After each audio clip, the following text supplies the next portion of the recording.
দোকানে বসে চা খাচ্ছি, তখনই একদল পুলিশ বাহিনী ঢুকলো। এসেই এখানে অব্রকে? পিছন থেকে একজন পুলিশিনী বলল।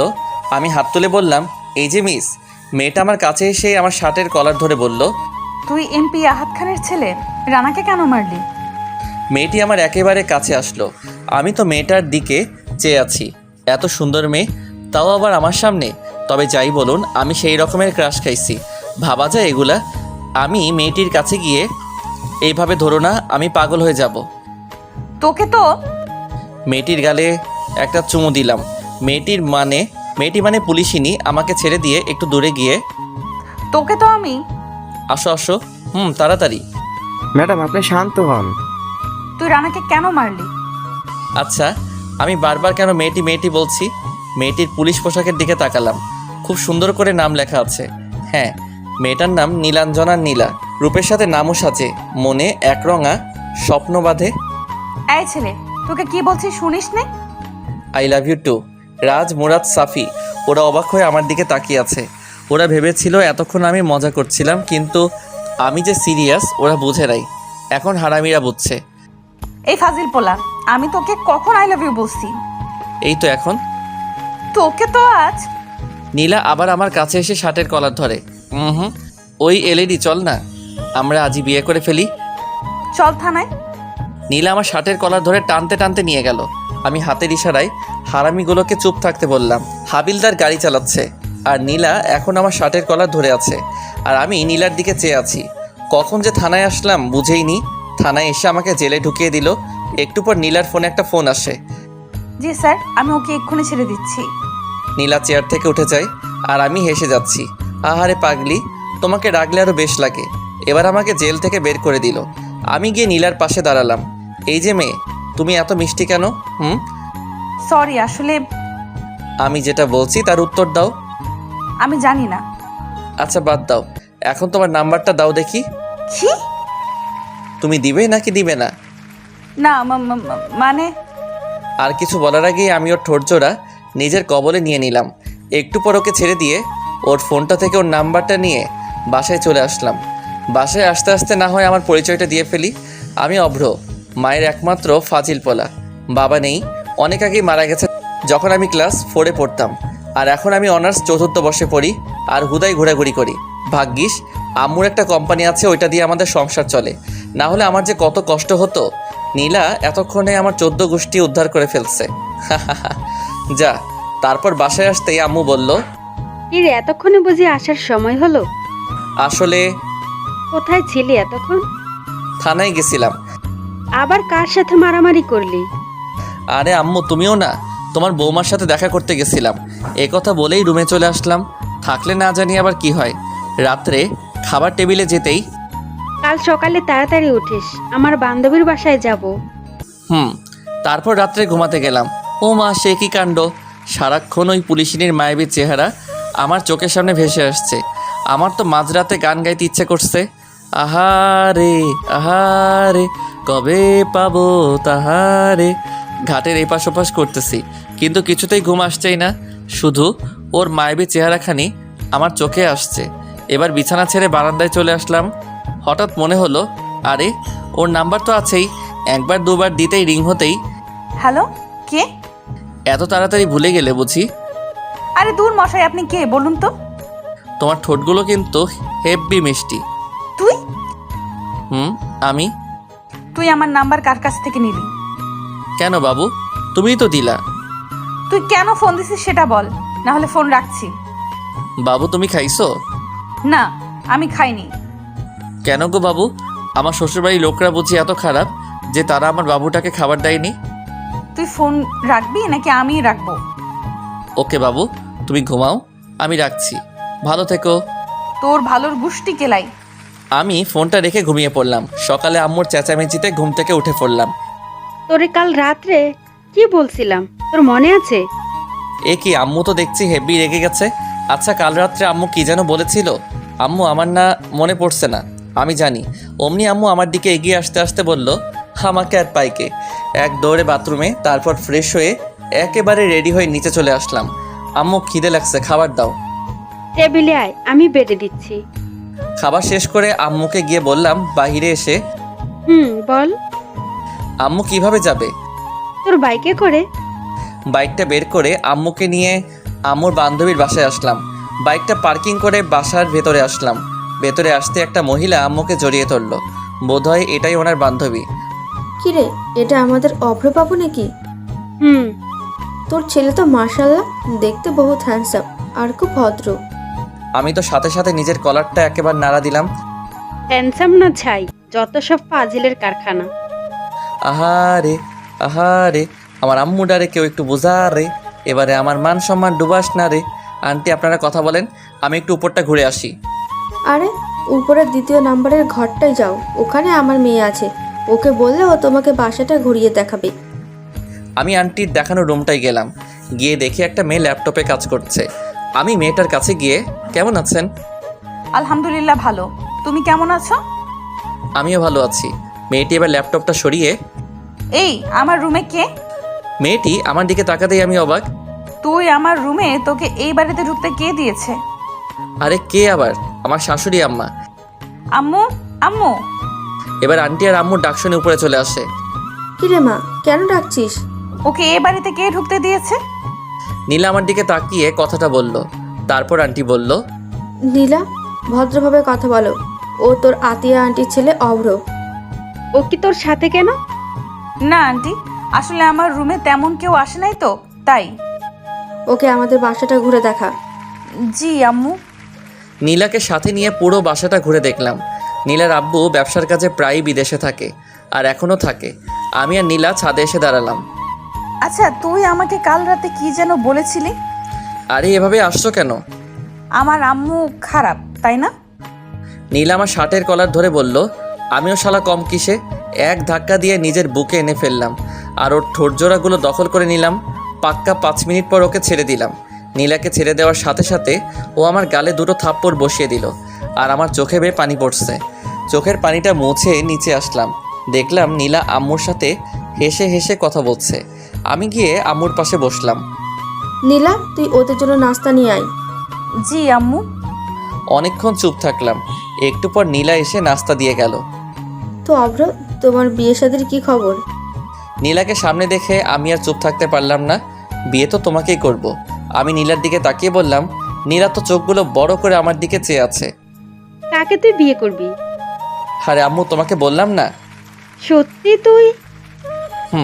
নীলা আর আন্টি আমার দিকে চেয়ে আছে। আরে দূর, তোমরা মা ছেলে কথা বললে হবে নাকি? আমাদেরও তো বুঝতে হবে মেয়েটা কে। নীলা? নীলা তো অবাকের শেষ পর্যায়ে। আরে আমার মেয়ের নামও তো নীলা। তখন আন্টির মেয়েকে বললাম, আপনার নাম নীলা? জি। নীলা, ওকে তোর রুমে নিয়ে যা, ও বিশ্রাম নিক। কিন্তু আম্মু। আরে দাঁড়িয়ে আছিস কেন, যা। এই যে চলেন। আমি নীলার পিছু পিছু ওর রুমে গেলাম। তামান্না, ওরা উপরে চলে গেছে।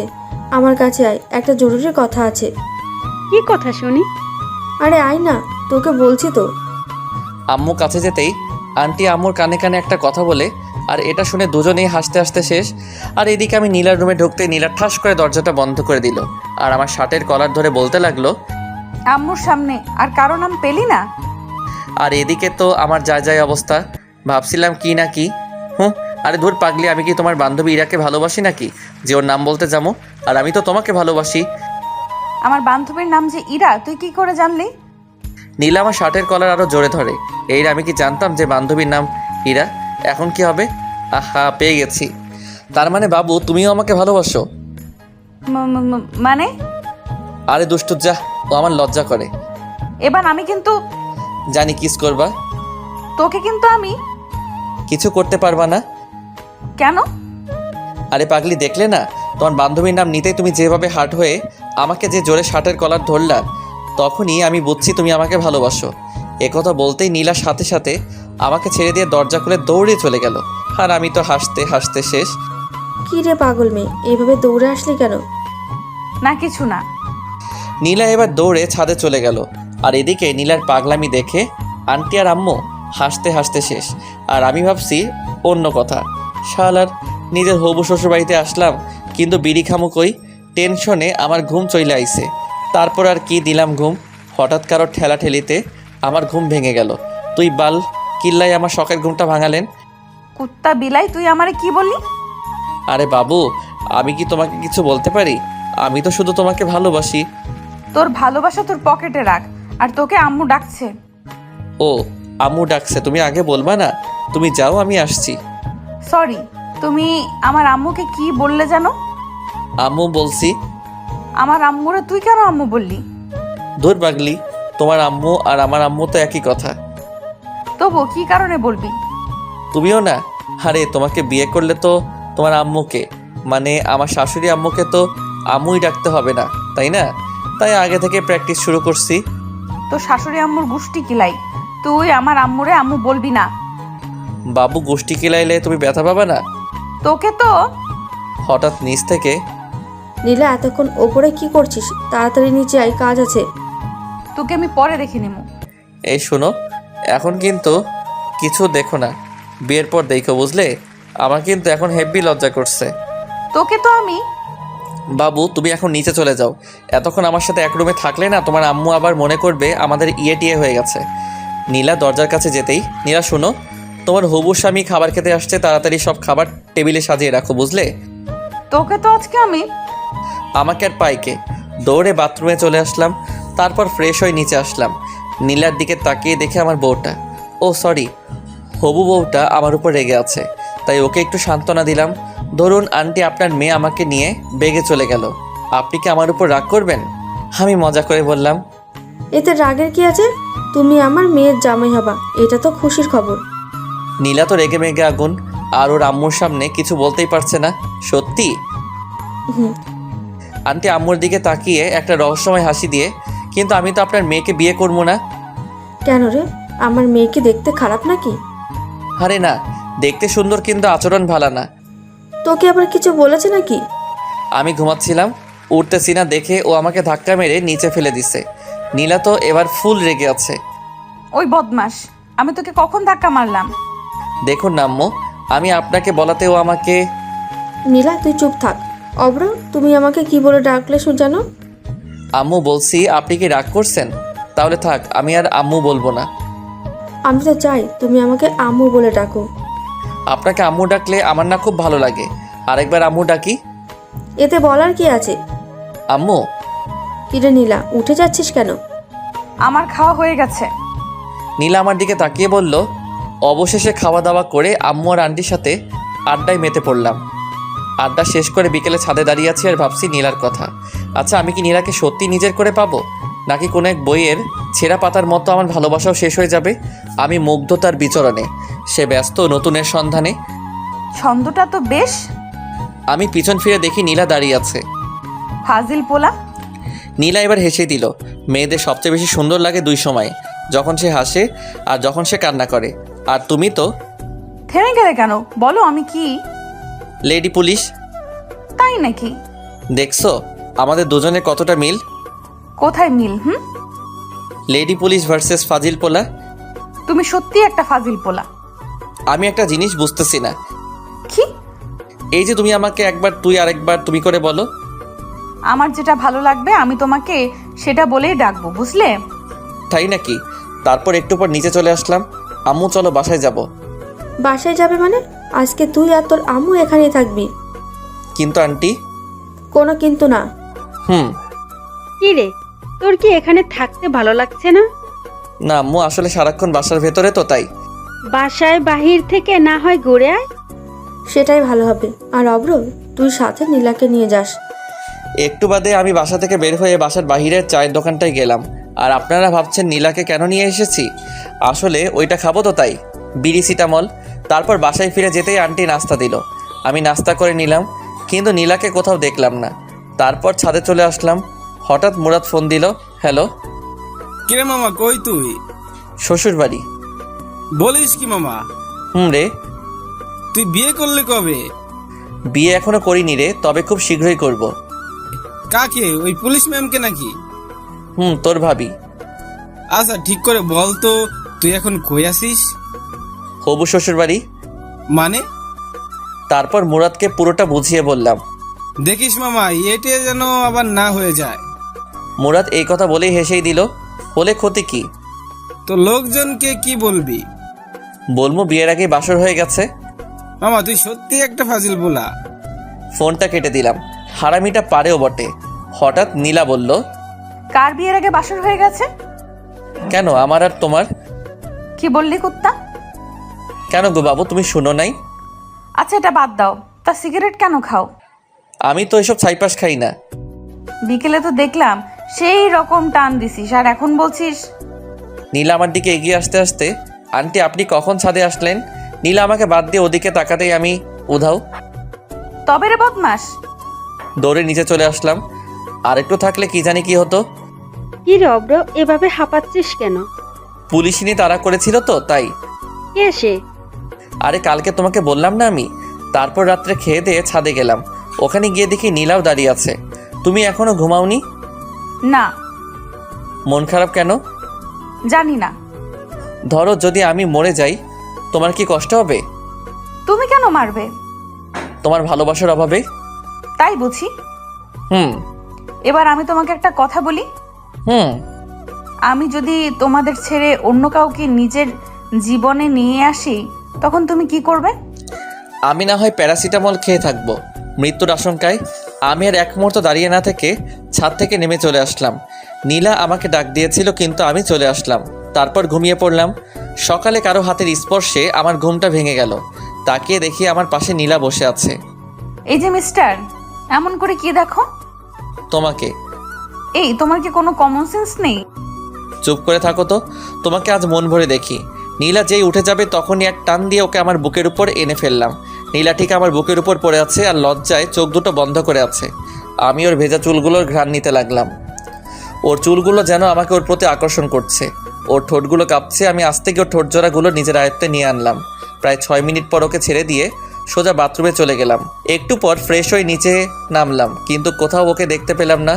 বোধহয় লজ্জা পেয়েছে। আন্টি ও কোথায়? কার কথা বলছো? নীলার? জি। ও রুমে আছে। আমি বরং ওর রুমে গিয়ে ওকে ডেকে নিয়ে আসি। আজ সবাই একসাথে নাস্তা করব। হুম।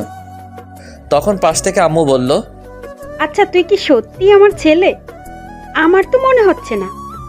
না গো আম্মু, আমি তোমার ছেলে না, বরং তুমি আমার আম্মু। আমি আর এক মুহূর্ত দেরি না করে সোজা ওর রুমে চলে আসলাম। রুমে ঢুকেই দেখি ও একা হাসছে। ওই মেয়ে, এত হেসো না, আমি পাগল হয়ে যাব। নীলা আমার দিকে তাকিয়ে বলল, আজব তো, তুমি পাগল হতে যাবে কেন? তোমার হাসির জন্য। সত্যিই তুমি একটা পাগল। শুধু তোমারই পাগল। একটু আগে তুমি আমার সাথে কি করেছো? নীলা রাগী চোখে আমার দিকে তাকিয়ে, এই মেয়ের কি কোনো কমন সেন্স নেই? যেখানে ওর লজ্জা পাবার কথা সেখানে আমিই পাচ্ছি। কই আমার মনে পড়ছে না তো। তোমার মনে থাকলে আমাকে বলতে পারো। নীলার রাগী মুখখানি এবার লজ্জায় ভরে গেল। আমি ওর কাছে যত এগোচ্ছি ও ততই পিছনে যাচ্ছে। একসময় ও দেয়ালে পিঠ থেকে গেল, আর আমি ওকে দুহাতে ওর দুহাত শক্ত করে ধরে ওর কপালে আলতো করে ভালোবাসার পরশ এঁকে দিলাম। এরপর ওকে বললাম, নিচে চলো, সবাই একসাথে ব্রেকফাস্ট করব। আমি পরে নাস্তা করে নেব, তুমি যাও। আমি কি আবার আসবো? এই না, আমি আসছি। নীলা মনে মনে বলছে, কি বজ্জাত রে বাবা। আচ্ছা, ও যখন আমার কাছে তখন আমি কেমন জানি বদলে যাই। যে সিচুয়েশনে আমি রেগে যাবার কথা সেখানে আচ্ছা আমি কি কোনোভাবে ওর প্রতি দুর্বল হয়ে পড়ছি? ধ্যাত, কিছুই বুঝতেছি না। একটু পর নীলাও নিচে আসলো আর আমরা সবাই নাস্তা করতে বসছি। নীলা বসেছে আমার সামনাসামনি। আন্টি, আমি চাই আপনি আমাদের ওখানে গিয়ে কয়েকদিন বেড়াতে আসুন। তোমার আঙ্কেল ফিরে আসুক, তারপর আমরা সবাই মিলে যাব। সাথে আমার বউটাকেও নিয়ে যাইয়েন কিন্তু। অভ্র, তুমি কি কিছু বললে? না, তবে আমার একটা কথা ছিল। কি কথা? আমার বিয়ের সব দায়িত্ব কিন্তু আপনার আর আঙ্কেলের। আমি কিন্তু আগে থেকে বলে রাখলাম। আর আমার মেয়ে? তাকে আমার বিয়েতে না আনলে তো আমার বিয়েই হবে না। তাই নাকি? আমি খাবার খাচ্ছি আর নীলার পায়ের উপর পা দিয়ে চিমটি দিচ্ছি। আর নীলা মনে মনে ভাবছে, বজ্জাতটা যেখানে সেখানে এইভাবে দূর, কার পাল্লায় যে পড়লাম। অভ্র, তুমি আবার কবে আসবে? যখন আপনার মেয়ের কথা মনে পড়বে তখনই চলে আসবো। কি? অভ্র, তুমি একটু আগে কি যেন বললে? আরে বললাম, যখন তোমার কথা মনে পড়বে তখনই চলে আসবো। আমার মনে আছে, তুই যেন অন্য কিছু বললি। আন্টি, আপনি কিন্তু আমাদের বাসায় আবার আসবেন। বিয়ের কথা বলতে? কার বিয়ের কথা বলতে? আম্মু তুমিও না? আরে আমার আর ওই পুলিশিনীর বিয়ের কথা বলতে। তুমি কি কোনো পুলিশ মেয়েকে পছন্দ করো? হুম। আমার মেয়েও তো পুলিশে চাকরি করে। আপনি পুলিশে চাকরি করেন? জি। নীলা মনে মনে বলছে, শালা জেনেও সেই লেভেলের ভাবলস। অভ্র, তুমি ওই পুলিশিনীকে নিয়ে চিন্তা করো না। নীলা তোমাকে এই ব্যাপারে সাহায্য করবে। ও সাহায্য করলে তো ব্যাপারটা একেবারে মিটে যাবে। হুম। নীলা, তুমি কি আজ অফিসে যাবে না? না, কাল থেকে যাব। ঘন্টাখানেক পর আমরা চলে যাব তখন। নীলা, তুই গিয়ে অভ্রকে দিয়ে আয়, আর তোর আন্টিকে নিয়ে একটু পর আসছি। জি আম্মু। আমি আর নীলা বাহিরে চলে আসলাম, আর ভিতরে আম্মু আর আন্টি একটা ব্যাপার নিয়ে অট্টহাসিতে মেতে উঠল। নীলা, তোমাকে একটা কথা বলি। আমি কিন্তু তোমার চেয়ে বয়সে বড়, সম্মান দিয়ে কথা বলো। তোমার সম্মান তোমার পকেটে রাখো, আগে আমার কথা শোনো। বলো। আমার আম্মুকে দিয়ে যদি তোমার বাড়িতে বিয়ের প্রস্তাব পাঠায়, তুমি কি বিয়েতে মত দিবে? তোর মতো পিচ্চিকে কে বিয়ে করবে? বালিকা, এভাবে হেসো না, কেন? না হলে অল্প বয়সে ডায়াবেটিস রোগে আক্রান্ত হব। কেন? তোমার হাসি খুব মিষ্টি তো, তাই। পাগল একটা। তোদের এত হাসাহাসি কিসের? বিয়ের পর আমরা কয়টা বাচ্চা নিমু তাই নিয়ে এত হাসাহাসি? তুই নিজেই তো একটা বাচ্চা, আবার কিসের বাচ্চা নিবি? একবার বিয়ে করাই দাও, তাহলে বুঝবা। তোর মতো ফাজিল রে কোন মেয়ে বিয়ে করবে? এই যে তোমার সামনে। কিছু বললি? কই না তো। অভ্র, তুই কিন্তু আমার বাসায় আবার আসবি। আসবো তো, আমার এই সুন্দরী আম্মুটার কাছে। পাশ থেকে আম্মু আর নীলা হেসে দিল। বালিকা, তুমি কেন বোঝো না? আমি তোমার হাসির ডায়াবেটিস রোগে আক্রান্ত।